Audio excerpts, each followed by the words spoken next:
Today's topic is filters. In the previous class, we have gone through the rectifier.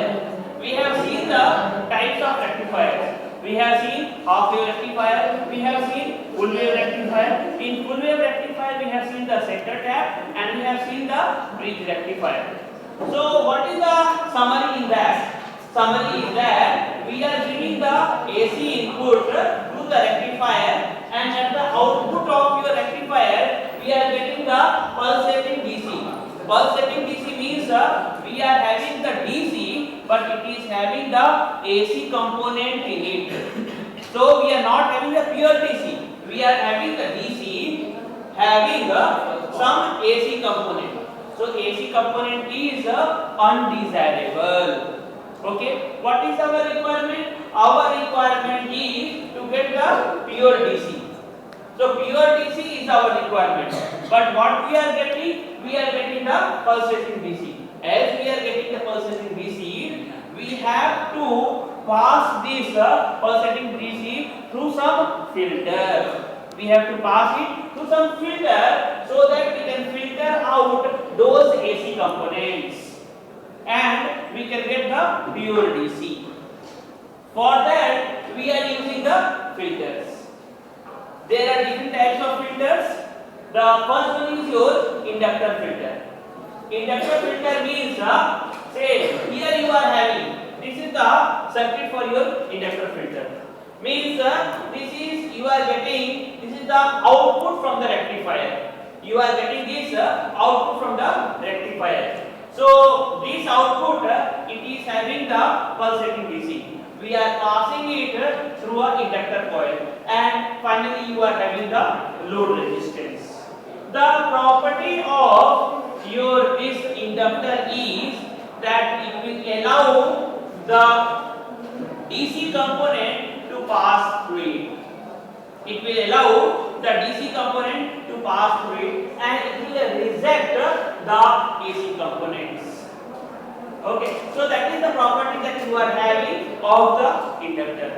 Now, as we are introducing the inductor, here you are having the pulsating DC. Pulsating DC means DC having the AC component. As it is passing through your inductor, it will allow only the DC component and it will reject the AC component. So at the output you will get the pure DC. Okay, so this is one type of your filter. But if we are going for your inductor filter, here we are having some drawbacks also. So what are those drawbacks? First of all, if you are seeing that this inductor, if you are seeing the inductor, it itself is bulky. Bulky means its size is large. So in rectifier, if you are using the inductor filter, the size of the circuit will become large.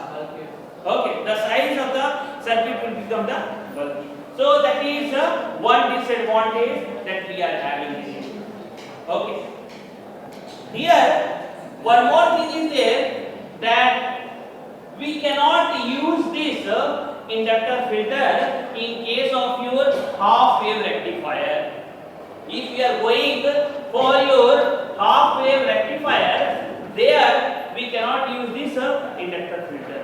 We can use the inductor filter only for full wave. The property of inductor here is that it needs continuous current.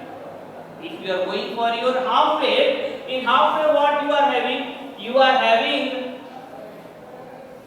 so here conduction will be there and here there will be no conduction. Again here conduction will be there, here no. So during positive half cycle, there will be flow of current, but in the negative half cycle there will be no flow. Okay, so as you are having here the flow of the current will be there and here flow will not be there, because of that only we cannot use your inductor coil in case of your half wave. Okay. One more problem is that, say suppose if you are seeing the inductor coil, here you will have the voltage. So you will have the voltage. So voltage drop you will have across the inductor coil. Okay, so as there is voltage drop across the inductor coil, whatever the output that you are getting, you will get the reduced DC output. You will get a reduced DC output. This is also one drawback that you are having in case of your inductor coil. Okay, so it is having these drawbacks. So how to overcome this? We are having one more option. We can go for your capacitor, go for capacitor filter.